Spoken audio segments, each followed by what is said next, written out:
Assalamu alaikum. Today we are going to start our next chapter, that is central nervous system. आवाज आ रही है सबको clear?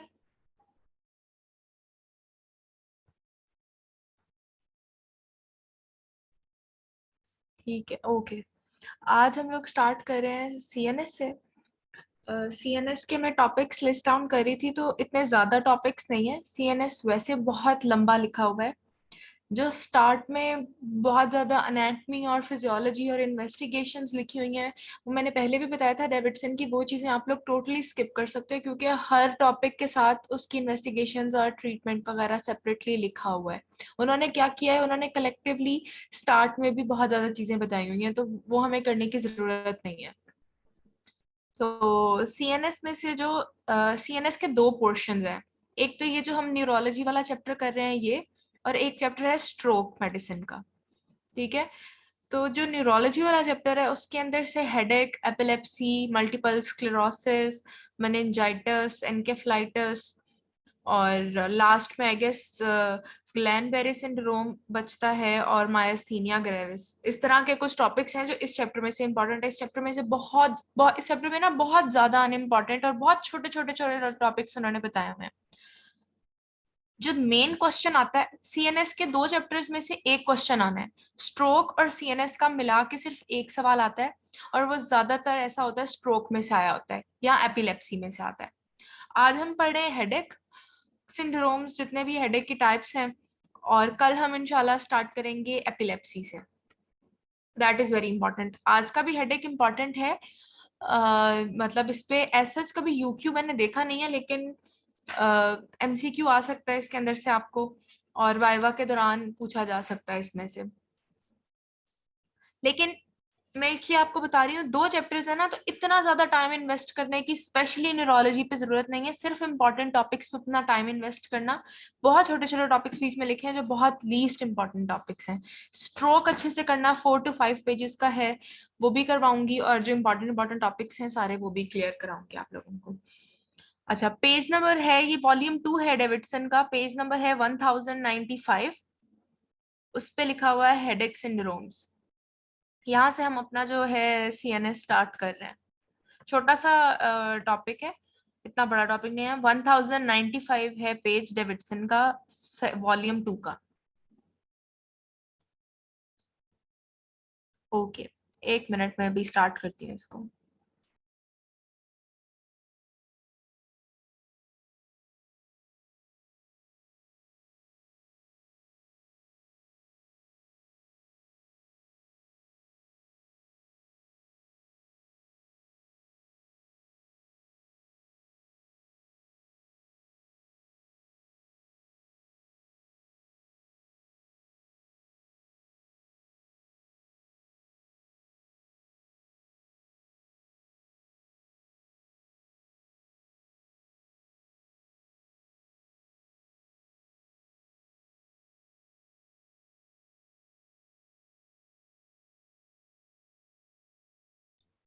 Okay, start करते हैं। पहली बात, हेडेक है क्या? एक से हम हमेशा कहते हैं पेन, ठीक है? तो हेडेक मतलब हेड और नेक के एरिया की जो पेन है उसको हम हेडेक से डिफाइन करते हैं। दो तरह का होता है, प्राइमरी और सेकेंडरी टाइप्स में क्लासिफाई किया जाता है इसको। प्राइमरी जो है, page number 1095, volume 2 Davidson neurology जो चैप्टर है उस पे 1095 पे हेडेक सिंड्रोम्स लिखे हुए हैं। हम लोग वहां से स्टार्ट कर रहे हैं। दो तरह से हम हेडेक को क्लासिफाई करते हैं, that is primary and secondary. Primary के अंदर टाइप्स जो आती हैं उसके अंदर टेंशन टाइप, जो हम पढ़ेंगे आज डिटेल में, that is tension type headache, migraine headache, cluster headache, medication over use headache.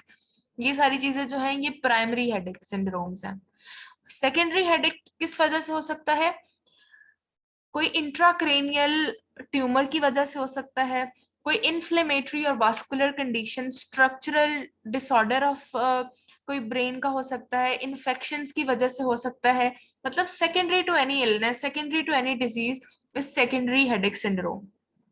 वो उसकी बहुत ज्यादा टाइप्स हैं, बहुत ज्यादा कॉजेज हैं उसकी सेकेंडरी हेडेक सिंड्रोम की।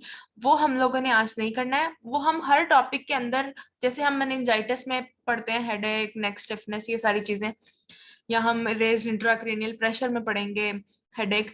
तो आज जो हमने प्राइमरी हेडेक सिंड्रोम्स पढ़ने हैं उसके अंदर टेंशन टाइप हेडेक आता है, और क्लस्टर टाइप हेडेक आता है, और माइग्रेन आता है, माइग्रेन हेडेक। ये तो तीन चीजें जो हैं हमने आज डिटेल में पढ़नी है। अच्छा, सबसे पहले हमारे पास है tension type headache. The most common type of headache जो है सारे हेडेक्स में से, that is tension type headache. In headaches को मैं इसलिए बता रही हूँ क्योंकि हर हेडेक के science and symptoms, treatment almost एक दूसरे से डिफरेंट है। ठीक है, वाजिया सिम्टम्स है जिसकी बेस पे आप इनको डिफरेंशिएट कर सकते हो।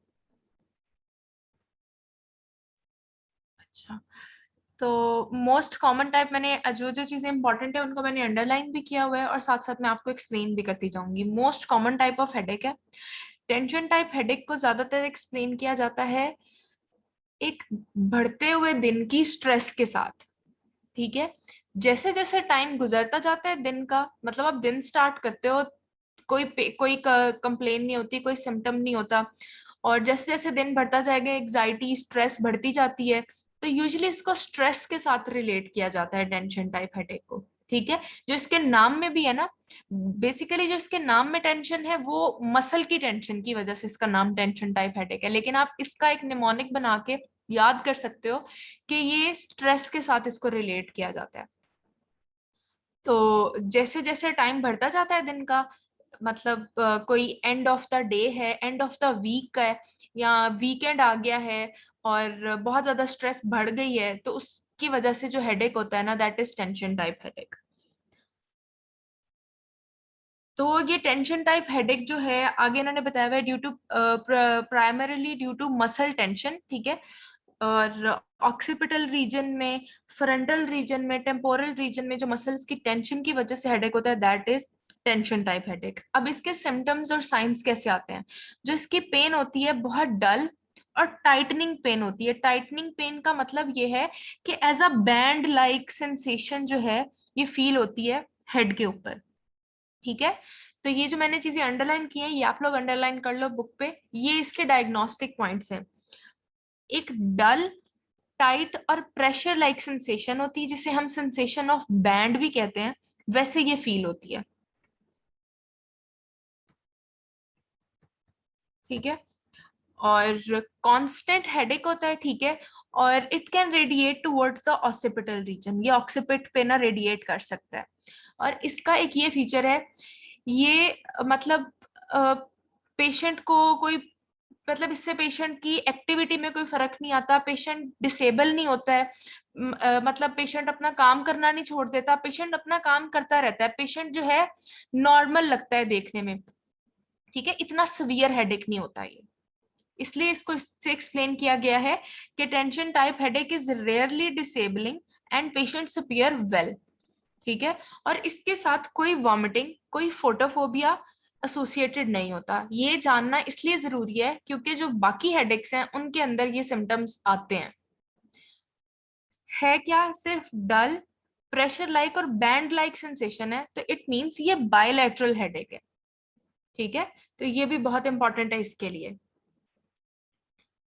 फीमेल्स के अंदर एज कंपेयर टू मेल्स ये ज्यादा कॉमन होता है। ठीक है, और ड्यूरेशन जो होती है इसकी 30 मिनट से लेके ये पूरा वीक भी चल सकता है। और पेशेंट आपको ये कहेगा कि मेरे जो, मतलब पेशेंट की जो जुबान होती है कि उसके पट्टे खिंचे हुए हैं, उसके जो कंधों के पट्टे हैं और गर्दन के इर्द गिर्द हैं, और जो उसके सर के पीछे है दबाव पड़ा हुआ है, ये बेसिकली पेशेंट की कंप्लेंट होती है। और ये बहुत बहुत कॉमन प्रेजेंटिंग कंप्लेंट है। किसी का कोई क्वेश्चन है? ये बैंड लाइक सेंसेशन है ना, मतलब बैंड लाइक सेंसेशन, आप अगर, आपने अक्सर देखा होगा, बहुत ज्यादा कॉमन है ये चीज कि घर में अगर किसी को सर में दर्द होती है तो वो कोई ना कोई कपड़ा सर के ऊपर बांध लेते हैं, तो वो जैसे बैंड बांधते हैं ना, ये ऐसी एक बैंड लाइक सेंसेशन होती है जो पूरे पूरे सर को कवर कर रही होती है। तो ये दोनों साइडों पे हो रही होती है, इससे मेरा मतलब बायलैटरल था। ठीक है, क्योंकि जो आगे हमने हेडेक्स पढ़ने हैं वो यूनिलेटरल भी हो सकते हैं। ओके, इसके साइंस और सिम्टम्स क्लियर है सबको? कोई इसके अंदर फोटोफोबिया, कोई इसके अंदर वॉमिटिंग या लैक्रिमेशन या कोई ऑटोनॉमिक सिम्टम्स नहीं आ रहे हैं, सिर्फ पेन हो रही है, that is band like sensation, और बहुत ज्यादा सीवियर पेन नहीं है, और पेशेंट यूजुअली नॉर्मल नजर आ रहा होता है। ठीक है, अब आते हैं इसके ट्रीटमेंट के ऊपर। ट्रीटमेंट में इसके लिए, टेंशन टाइप हेडेक के लिए कोई खास मेडिकेशंस नहीं है। फिजियोथेरेपी या मसल रिलैक्सेशन टेक्निक। फिजियोथेरेपी में क्या आएगा? फिजियोथेरेपी में हेड का मसाज आता है, ठीक है, या जो हम कर रहे होते हैं, हम कपड़ा बांध लेते हैं सर के ऊपर, वो भी फिजियोथेरेपी है। मसल रिलैक्सेशन या स्ट्रेस मैनेजमेंट इसकी जो है वो ड्रग ऑफ, या ड्रग ऑफ कह रही हूँ, ट्रीटमेंट ऑफ चॉइस है। और अगर इससे भी बेनिफिट नहीं होता है तो लो डोज एमिट्रिप्टाइलिन, जो ट्राइसाइक्लिक एंटी डिप्रेसेंट है, वो भी यूज की जा सकती है इसके लिए। ये दो चीजें इसके लिए इंपॉर्टेंट है, ठीक है। और इसमें ना एक चीज का ये ख्याल रखना है कि there is a headache which is due to overuse of medication for headaches. जो हम हेडेक के लिए मेडिकेशन यूज कर रहे हैं उसके ओवर यूज की वजह से भी हेडेक होता है। तो हमने मेडिकेशंस के ऊपर इतना ज्यादा फोकस नहीं रखना है टेंशन टाइप हेडेक में। हमने जो स्ट्रेस मैनेजमेंट टेक्निक है या मसल रिलैक्सेशन टेक्निक्स है, वो इसका ट्रीटमेंट ऑफ चॉइस है, ठीक है। ये चीज हो गई है। फिर इसके बाद हमारे पास आता है, बस ये इसकी ट्रीटमेंट है और इसके अलावा कुछ नहीं इसके अंदर से याद रखना है। Wait a minute.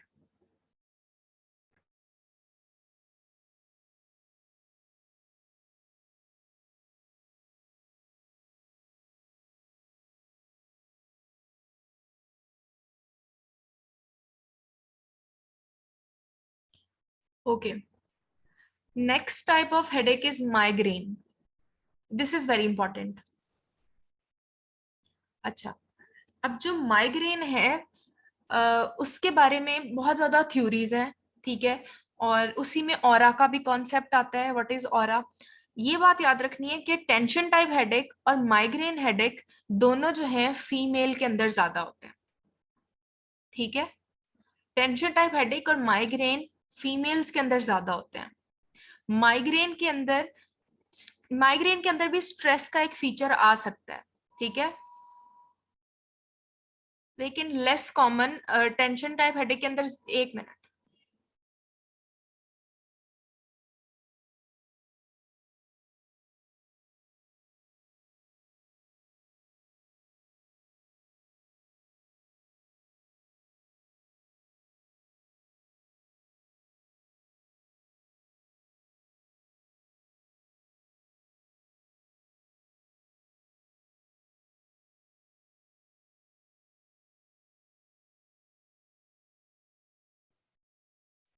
Okay,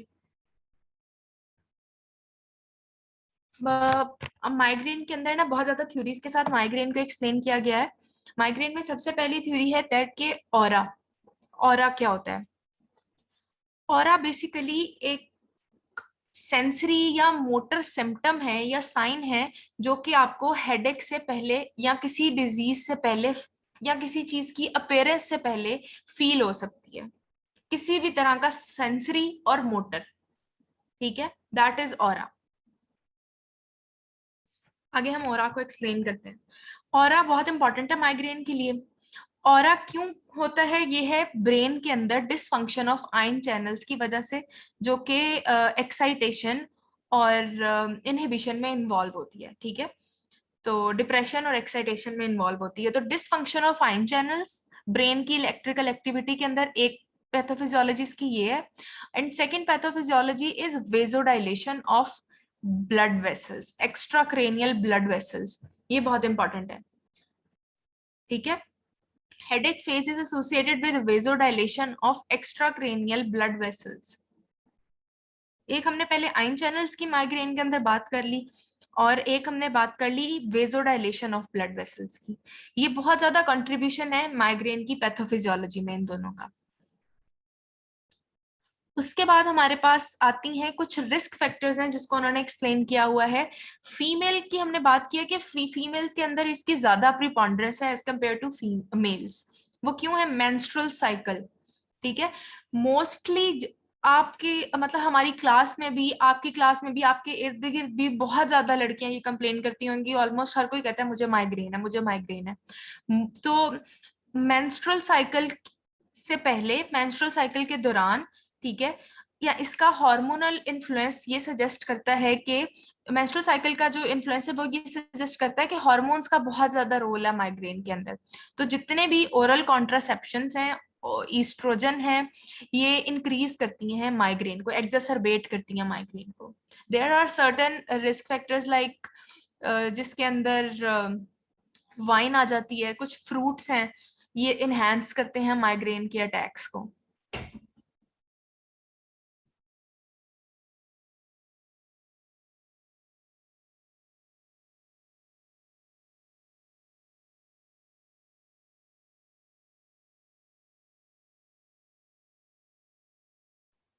sorry, बीच बीच में थोड़ा सा हो रहा है, कट रहा है, अपनी आती डिस्ट्रप्शन।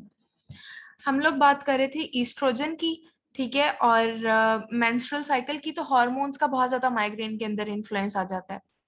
और इसके अलावा वाइन, चीज और चॉकलेट जो है ये इनहेंस करती है। लेकिन वो कहते हैं कि इसको हम बहुत ज्यादा ओवर एस्टिमेट करते हैं, इतना ज्यादा इनका रोल नहीं है। लेकिन अगर पूछा जाए कि डाइटरी फैक्टर्स में कौन सी ज्यादा चीजें माइग्रेन के अंदर रोल प्ले कर रही होती हैं, तो दैट इज रेड वाइन, चीज और चॉकलेट्स, ये चीजें आ जाती हैं। अच्छा, अब ये सारी चीजें हो गई इसकी पैथोफिजियोलॉजी के अंदर। इसके क्लिनिकल फीचर्स में क्या आता है? इसके जो क्लिनिकल फीचर्स हैं उसके अंदर सबसे इंपॉर्टेंट है ऑरा। ऑरा, एक हेडेक है माइग्रेन विद ऑरा, एक हेडेक है माइग्रेन विदाउट ऑरा। जो माइग्रेन विद ऑरा है that is known as classical migraine, ठीक है। और जो विदाउट ऑरा माइग्रेन है that is called as common migraine, ठीक है। दो टाइप्स हैं इसकी, जिस एक के अंदर ऑरा आता है, एक के अंदर ऑरा नहीं आता। जिसके अंदर ऑरा है दैट इज क्लासिकल माइग्रेन, और जिसके अंदर नहीं है दैट इज कॉमन माइग्रेन। अब ऑरा किस तरह से आपको फील होता है? कोई सिल्वरी जिगजैग लाइंस फील हो सकती हैं हेडेक से कोई 1 घंटा पहले या 40 मिनट पहले तक फील हो सकती हैं। Silvery zigzag lines marching across the visual fields, आपकी आंखों के आगे शिमरिंग फील हो सकती है, ठीक है। और टेम्पररी विजुअल फील्ड लॉस, को स्कोटोमा फील हो सकता है, ठीक है। और आगे उन्होंने सेंसरी सिम्टम्स का बता दिया है। लेकिन ये जो चीजें मैंने आपको बता दी है ना, ये मोस्ट कॉमन है जो ऑरा के अंदर हमने ऑलरेडी बात कर ली है, ठीक है। ये शिमरिंग और सिल्वरी जिगजैग लाइंस, कोई साउंड, कोई भी वॉइस आना शुरू हो जाए या कोई साउंड आना शुरू हो जाए, आपको सुनाई देना शुरू हो जाए, तो ये चीजें जो हैं, ये सेंसरी सिम्टम्स जो हैं, ये हैं ऑरा।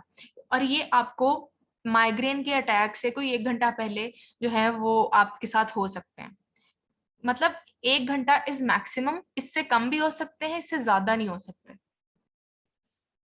ओके, ये तो चीजें बात हो गई कि ऑरा आ रहा है। उसके बाद ये जो हेडेक होता है सिवियर और थ्रॉबिंग हेडेक होता है, ठीक है।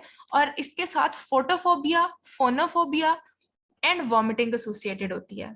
फोटोफोबिया क्या है कि लाइट से जो है पेशेंट को इरिटेशन होती है। फोनोफोबिया क्या है? वॉइस से पेशेंट को इरिटेशन होती है और वॉमिटिंग हो सकती है। और पेशेंट प्रेफर करता है कि वो एक क्वाइट और डार्क रूम में बैठे, वो इन चीजों को अवॉइड करना चाहता है, ठीक है। और it can last from 4 hour to 72 hours, ठीक है। 1 to 3 to 4 डेज तक ये लास्ट कर सकता है। दोबारा से इसके एक दफा क्लिनिकल फीचर्स देखते हैं। ये मोस्टली यूनिलेटरल होता है, ठीक है। एक हमारा जो कॉन्सेप्ट बना हुआ है ना कि आंख के पीछे हेडेक हो रहा है, दैट इज नॉट माइग्रेन, ठीक है। माइग्रेन एक आपके हेड को इन्वॉल्व कर रही होती है। सिवियर और थ्रॉबिंग हेडेक होता है विद ऑरा, ऑरा के साथ, ऑरा के आगे प्रोसीड कर सकता है, फोटोफोबिया के साथ, फोनोफोबिया के साथ और वॉमिटिंग के साथ एसोसिएटेड होता है। अब इसके जो ट्रीटमेंट में है ना, दो चीजें आती हैं। वन इज अबॉर्टिव थेरेपी और वन इज प्रोफाइलैक्सिस, या जिसे हम प्रिवेंटिव थेरेपी कहते हैं, ठीक है। दो तरह की चीजें आती हैं इसके अंदर। One is abortive therapy and one other is preventive therapy.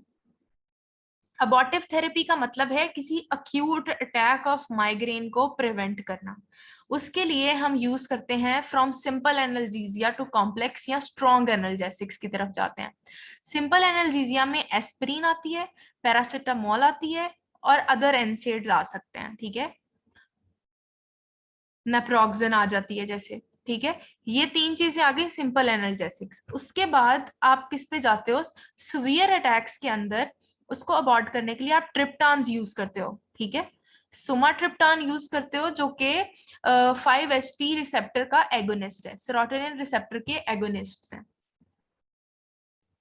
ये चार ड्रग्स आपसे अगर कोई पूछे कि अबॉर्टिव थेरेपी के अंदर आप कौन कौन से ड्रग्स यूज कर सकते हो तो आपने बताना है एनसेड्स यूज कर सकते हैं, एस्पिरिन, पैरासिटामोल, और सीवियर अटैक्स के अंदर ट्रिप्टान यूज करते हैं, सुमाट्रिप्टान जिसके अंदर आ जाती है, ठीक है। और वॉमिटिंग को रोकने के लिए एंटी एमेटिक्स यूज किए जा सकते हैं, जैसे मेटोक्लोप्रोमाइड यूज कर लिया आपने, ठीक है। ये हो गई इसकी अबॉर्टिव थेरेपी। फिर क्वेश्चन आता है कि जो प्रिवेंटिव थेरेपी है या प्रोफिलैक्सिस है माइग्रेन की, उसके अंदर क्या चीजें यूज की जा सकती हैं। तो उसके अंदर जो ड्रग्स हैं वो बीटा ब्लॉकर्स, ठीक है, एंटी डिप्रेसेंट्स, सोडियम वेलपोरेट, टोपिरामाइड जो है ये यूज की जाती है, ठीक है। तो tricyclic anti depressants, beta blockers और टोपिरामाइड, इन इस पैराग्राफ में से जो ट्रीटमेंट बताया ना, इस पैराग्राफ में से हमेशा एमसीक्यू आता है, ठीक है, कि प्रिवेंटिव थेरेपी कौन सी है और अबॉर्टिव थेरेपी कौन सी है। उसके बाद है क्लस्टर हेडेक। इसके बाद जो मैंने आपको इन तीनों में से किसी भी चीज के क्वेश्चन दिखाने हैं ना, उसके आंसर आपने करने हैं, ठीक है। उसके बाद है देयर इज क्लस्टर हेडेक, जो कि इसकी लास्ट इंपॉर्टेंट टाइप है।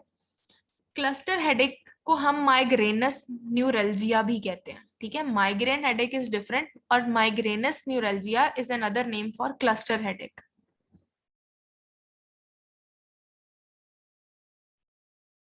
ये नहीं नहीं, नीचे वाली जो है वो प्रिवेंटिव थेरेपी थी, ऊपर वाली जो थी वो अबॉर्टिव थेरेपी है। अबॉर्टिव थेरेपी जो करंट अटैक चल रहा है माइग्रेन का उसको खत्म करना, और प्रोफिलैक्सिस इज प्रिवेंटिव थेरेपी। जो नीचे वाली है दैट इज प्रोफिलैक्सिस, के प्रिवेंट कैसे करना है फर्दर अटैक को, और ऊपर जिसमें ट्रिप्टान और एस्पिरिन और पैरासिटामोल यूज हो रही है वो अबॉर्टिव थेरेपी है, ठीक है।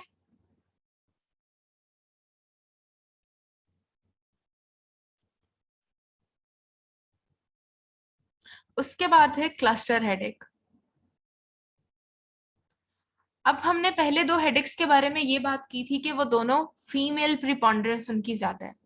जो क्लस्टर हेडेक है उसकी मेल प्रिपॉन्डरेंस ज्यादा है, मेल के अंदर वो ज्यादा कॉमन है एज कम्पेयर टू फीमेल्स, और यंग मेल्स के अंदर ज्यादा कॉमन है।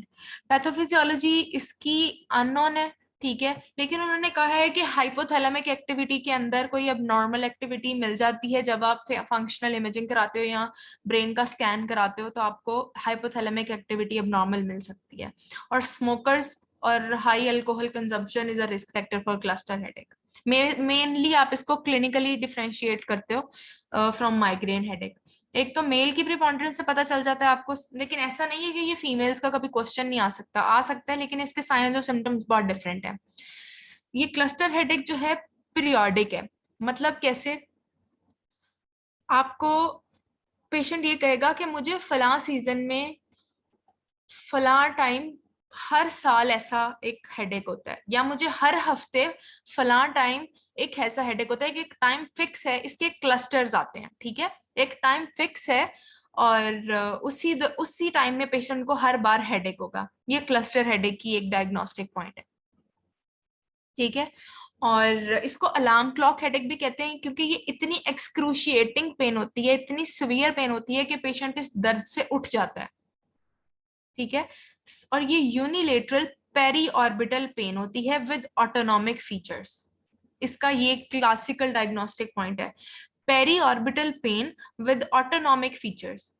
पेशेंट कहता है मेरी आंख के पीछे दर्द होती है, एक साइड पे, एक आंख के पीछे, और साथ में आंख से पानी निकलता है, ठीक है, नेजल कंजेशन होती है और आंख लाल हो जाती है, कंजक्टिवल इंजेक्शन जिसको मतलब कंजक्टाइवा बिल्कुल रेड हो जाता है, और other features of Horner syndrome आ सकते हैं। हॉर्नर सिंड्रोम में जो फीचर्स मैंने बताए थे आपको, टॉसिस, मियोसिस, एनहाइड्रोसिस, ये फीचर्स आ सकते हैं। तो इसका होता किस तरह है कि क्लस्टर हेडेक जो है एक unilateral periorbital with autonomic features आती है, ठीक है, और tear production, nasal congestion, conjunctival injection और हॉर्नर सिंड्रोम के फीचर्स आ सकते हैं। और मैनेजमेंट में 100% ऑक्सीजन की inhalation is the treatment of choice, ठीक है। 100% ऑक्सीजन की इनहेलेशन और सबकुटेनियस इंजेक्शन ऑफ ट्रिप्टान या सोमाट्रिप्टान इसका ट्रीटमेंट ऑफ चॉइस है,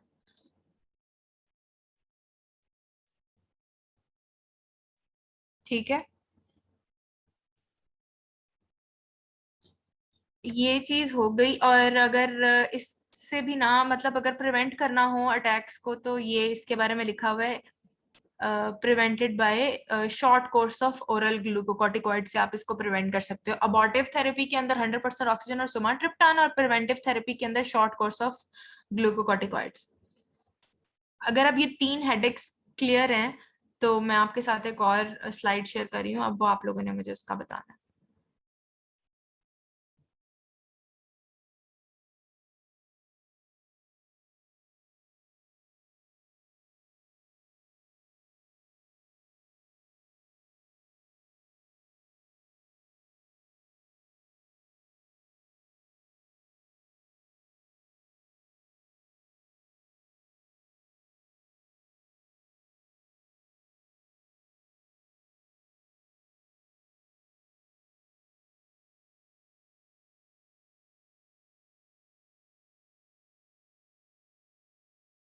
ओके, अब ये दो क्वेश्चंस हैं, इन दोनों क्वेश्चंस को पढ़ना है और आप लोगों ने मुझे इनके आंसर्स बताने हैं।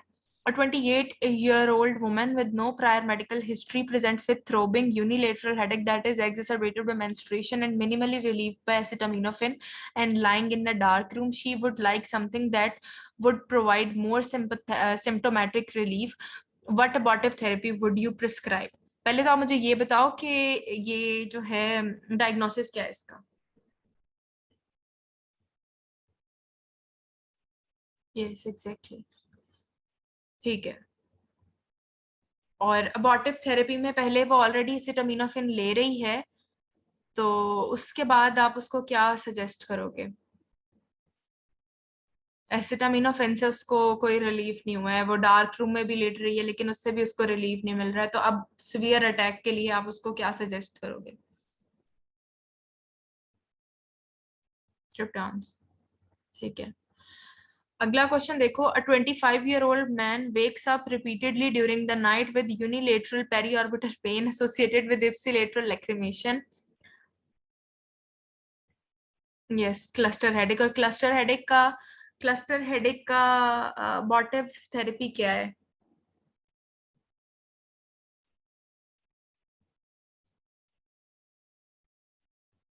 100% ऑक्सीजन आपने पेशेंट को देनी है, ठीक है, इनहेल करानी है, या फिर आप सबकुटेनियस इंजेक्शन दे सकते हो सुमाट्रिप्टान का, ठीक है। ये रूट भी याद रखना है क्योंकि पेशेंट ये बहुत मतलब ये समझो कि पेशेंट आपके पास इमरजेंसी में आता है, इतना स्पेयर हेडेक होता है, तो इसको फौरन आपने रिलीव करना होता है, ठीक है। ये तो हो गई ये तीन जो थे सिंड्रोम्स आपने हेडेक के लिए याद करने हैं। बाकी जो मेडिकेशन ओवर यूज हेडेक है that is not at all important. और ये बस ये तीन इंपॉर्टेंट है, तीनों को डिफरेंशिएट करना आना चाहिए। वैसे आज तो बहुत ही जल्दी कवर हो गया, मैं कुछ और देखती हूँ, वेट।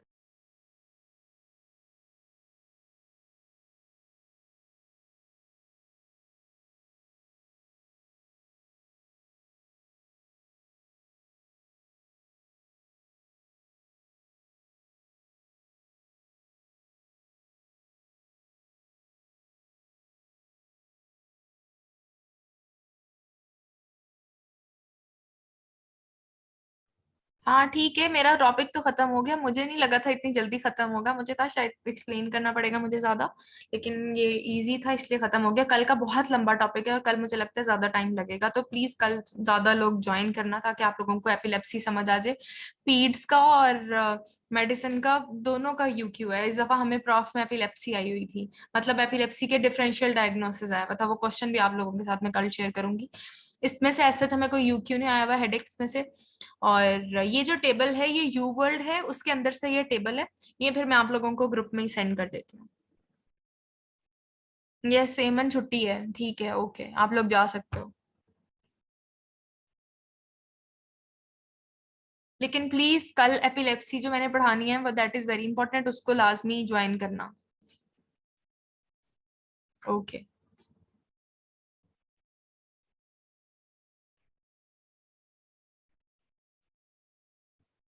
अल्लाह हाफिज।